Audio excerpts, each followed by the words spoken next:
সিঙ্গাপুরের বিপক্ষে Asian cup বাছাইয়ের ম্যাচ খেলতে বাংলাদেশে কানাডিয়ান প্রবাসী মিডফিল্ডার সমিত সোম। ঢাকায় পা রেখেই অভিষেক ম্যাচে জয়ের স্বপ্ন দেখছেন এই মিডফিল্ডার। তবে বুধবার দলের সাথে যোগ দিলেও ভুটানের বিপক্ষে ম্যাচে বিশ্রামে থাকবেন তিনি। নিলয় মজুমদারের রিপোর্ট। বাংলাদেশের ফুটবলে আরও এক তারকার আগমন। কানাডিয়ান প্রবাসী সমিত সোম খেলছেন দেশটির শীর্ষ লিগে, ছিলেন ফরাসি কিংবদন্তি থিয়েরি অরির শিষ্য।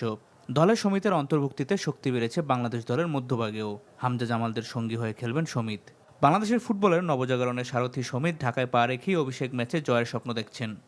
এটা খুব এক্সাইটিং এখানে আসতে, সবাইকে দেখতে, আর একটু এক্সাইটমেন্ট আছে ফুটবলের উপরে। সো আমি জাস্ট এক্সাইটেড, আর হোপফুলি আমরা ভালো করতে পারি, পুরো টিমটা ভালো করতে পারি। আমি সবাইকে খুব এক্সাইটেড মিট করতে আর খেলতে। আমরা কোচের সাথে কথা বলছি, আমরা কীভাবে খেলতে চাই, আমার কি রোলটা কি। সো এটার জন্য জাস্ট এক্সাইটেড শুরু করতে, ট্রেনিংও করতে। আমরা 2-3 হয়েছে যে ট্রেন করি নাই ট্রাভেলের জন্য। সো জাস্ট এক্সাইটেড টিমের সাথে ট্রাভেল করতে, সবার সাথে মিট করতে আর খেলাতে ভালো করতে। সিঙ্গাপুরের বিপক্ষে ম্যাচের জন্য মূলত দেশে এসেছেন সমিত। দলের সাথে যোগ দিলেও ভুটানের বিপক্ষে বিশ্রামে থাকবেন এই ফুটবলার। তবে সমিত বিশ্রামে থাকলেও ভুটানের বিপক্ষে দেখা যাবে হামজা চৌধুরী ও ফাহমিদুলকে। এই ম্যাচ দিয়ে ঘরের মাঠে অভিষেক হবে এই দুই ফুটবলারের। ভুটানের বিপক্ষে ম্যাচটি স্প্যানিশ কোচ হাবিয়ার কাবরেরার জন্য বিশেষ উপলক্ষ। বাংলাদেশ দলের কোচ হয়ে যোগ দেওয়ার পর জাতীয় স্টেডিয়ামে ডাগ আউটে এটি তার প্রথম match. Niloy Majumdar, NTV news, Dhaka.